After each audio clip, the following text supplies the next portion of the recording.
Olá, somos do grupo 7 e eu, Vitor, junto com meus colegas Pedro, Ibie e Caio, iremos falar um pouco sobre a empresa de capital aberto TIM Participações. Bom, neste estudo dirigido, iremos fazer a apresentação da empresa e a análise do balanço patrimonial, da demonstração de resultado e do fluxo de caixa, além de análise de alguns índices para podermos compreender melhor sobre a situação financeira da TIM Participações. A TIM foi fundada em 1995 na Itália, mas só chegou ao Brasil em 1998. Atualmente, ela é uma das líderes no setor de telecomunicações no país, com aproximadamente 60 milhões de clientes em 2.500 cidades diferentes. Esses altos números são justificados pelo grande avanço desse setor no país, com a fibra ótica chegando a 91,5% da população e com um aumento no número de antenas. Ótimas situações para um crescimento da empresa e para um resultado positivo no final do ano. Bom, quando a gente pega para analisar o balanço patrimonial, fazendo uma análise vertical, a gente consegue interpretar que os ativos são, em sua grande maioria, não circulantes. 98% dos ativos da TIM são investimentos, e isso já diz muita coisa sobre a empresa, né?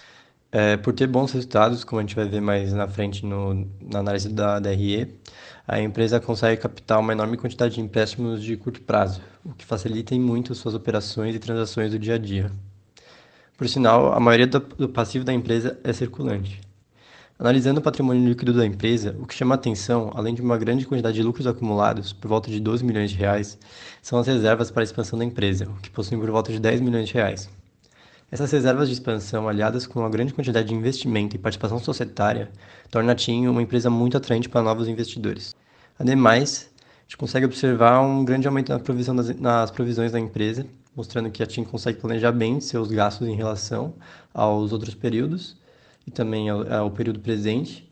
E a gente consegue interpretar desse aumento das provisões também uma possível reestruturação interna ou alguma coisa do tipo. Analisar a demonstração de resultado da TIM em 2019.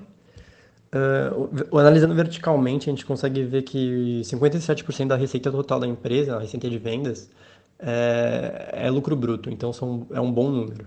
Desse lucro bruto, 50% é perdido em despesa de vendas, né? Mostrando que para a empresa continuar lucrando, é necessário uma grande quantidade de vendedores, lojas, franquias e outras despesas que auxiliam na venda para o consumidor. É possível notar que a empresa consegue cobrir os gastos com as despesas financeiras, além até de lucrar um pouco em relação a isso com as suas receitas financeiras, frutos dos seus investimentos, como a gente pode ver no balanço patrimonial, porque a gente consegue ver no balanço patrimonial que os investimentos são 98% do ativo total da empresa. No fim, analisando tudo, a empresa consegue lucrar efetivamente 17% de toda a sua receita de vendas. Ou seja, o lucro líquido da empresa é 17% da sua receita. Analisando agora um pouquinho horizontalmente, a gente consegue ver que o fator principal aqui, o que mais chama atenção é que a empresa, ao longo dos anos, vem aumentando muito sua receita de vendas de bens e serviços e conseguindo diminuir bem os seus custos, o que mostra uma evolução boa das atividades da empresa e uma melhor gestão dos números também. Agora, analisando o fluxo de caixa da TIM, foi possível ver um aumento de 27% no caixa operacional, o que é resultado do aumento da sua rede de 4G, que se tornou a maior do Brasil. É possível perceber essa expansão analisando o caixa de investimentos, o qual tem um grande valor em despesas de capital. Além disso, ela diminuiu suas emissões de dívida, o que gerou variação positiva no caixa de 1,2 bilhões, algo que não ocorria nos últimos anos, e um saldo final de 2,3 bilhões.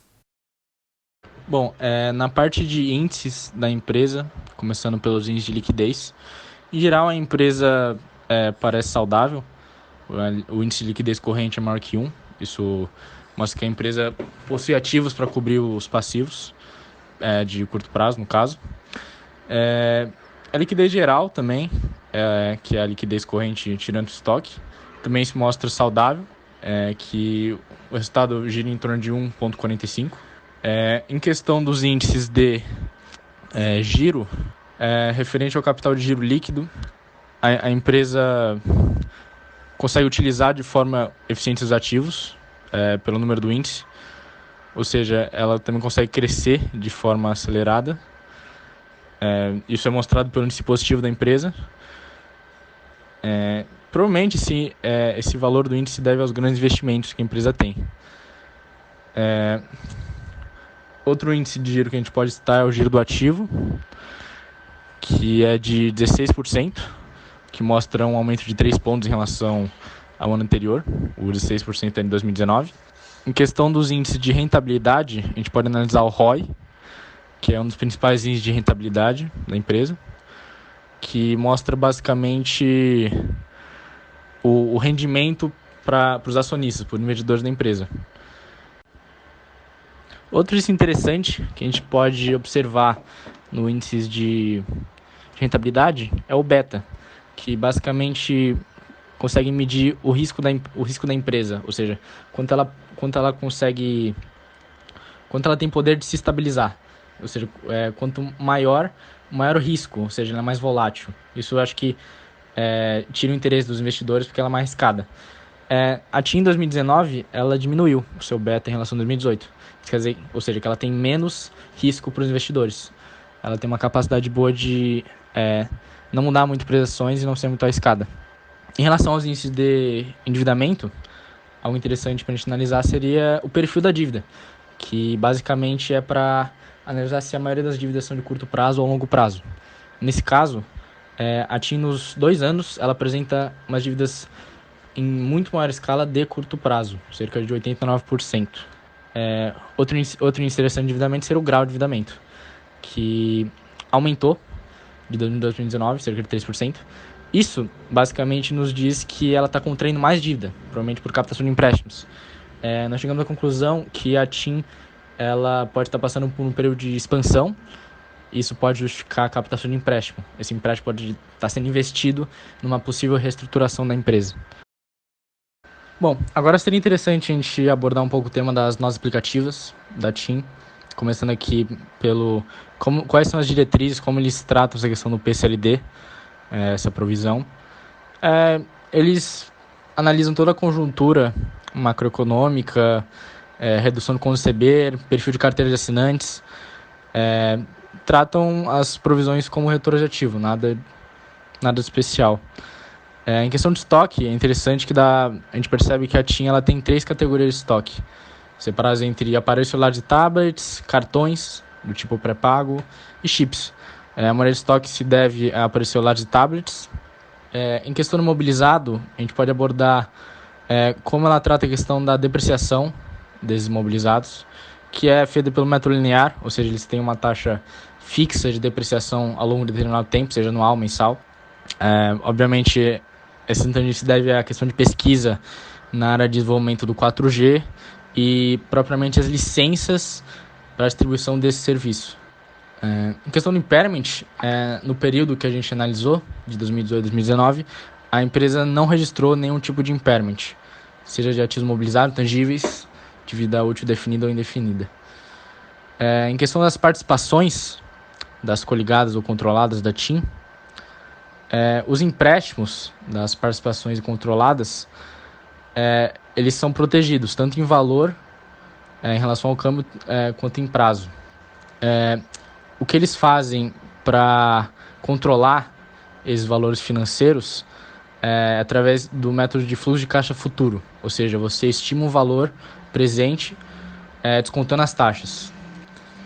Em questão aqui, se a TIM possui empréstimos ou financiamentos, ela possui sim, possui financiamentos no BNDES. Eles captaram esses empréstimos para uma expansão da rede de telefonia móvel. Ou seja, eles captaram esses empréstimos justamente para expandir a empresa.